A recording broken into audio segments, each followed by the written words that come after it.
उबलते पानी में कच्चे आम डालें और कमाल देखें। सबसे पहले इनके ऊपर से छिलका उतार लेंगे, छोटे-छोटे क्यूब में इनको काट लेंगे। उबलते हुए पानी में कच्चे आम डाल देंगे, 10 मिनट के लिए उबालने के बाद जैसे ही नरम होंगे इनको निकालेंगे। इसका जो पानी है इसको ज़ाया नहीं करना, छलनी में डाल देंगे, इसको छान लेंगे। इसका जो गाढ़ा सा पल्प है इसको बाउल में निकाल लेंगे। 1 मुट्ठी पुदीना है इसको हल्का सा पीस कर इसके अंदर खट्टा पानी डाल देंगे। इसका जो अर्क है वो इमली के पल्प में डाल लेंगे।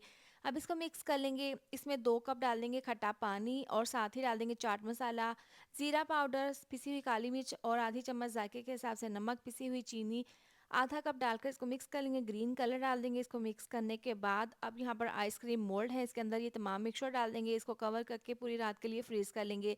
अब इन ग्लासेस के अंदर भी ये मिक्सचर डालकर फॉइल पेपर लगाकर दरमियान में स्टिक लगाकर इसको भी फ्रीज़ कर लेंगे। गर्म पानी के अंदर मोल्ड रख देंगे, आसानी के साथ आइसक्रीम बाहर आ जाएगी। बहुत ही खट्टी, मीठी, कलरफुल हमारी ये कैरी आइसक्रीम तैयार है। आप इसको बनाएँ, आपको खाकर मज़ा आ जाएगा।